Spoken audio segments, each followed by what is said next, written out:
Ala, mga idol.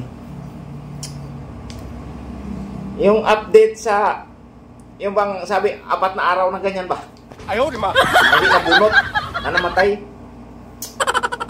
Binulgar na ng mga ibang content creator. Hindi pa nga tayo nakaka-million views. Nakaka-million views tayo. Binulgar na. Ano ba yan?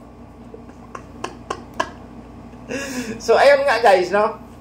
Binulgar na ng ibang content creator na yung sabi yung balita sa TV na sa Facebook, yung nag-viral sa Facebook na ganyan, 4 na araw hindi na bunot tapos namatay. Hindi yun totoo talaga guys, no? Sa YouTube yun siya unang in-upload. So bali nag-viral lang sa Facebook kaya naki-rides na rin kami ng mga small content creator. Wala, hindi pa tayo nakaka-million views.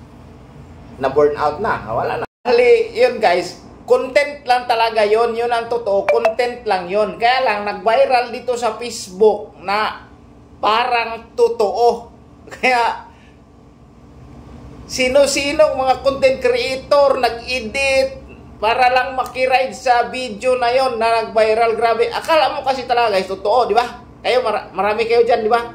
Pero sa YouTube, kung content creator ka, sa YouTube unang na-upload yun, alam mo na yon na ano lang yun na content.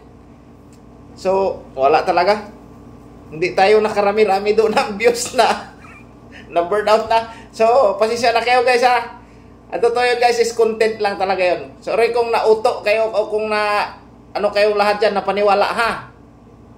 Pasensya na kayo. Salamat.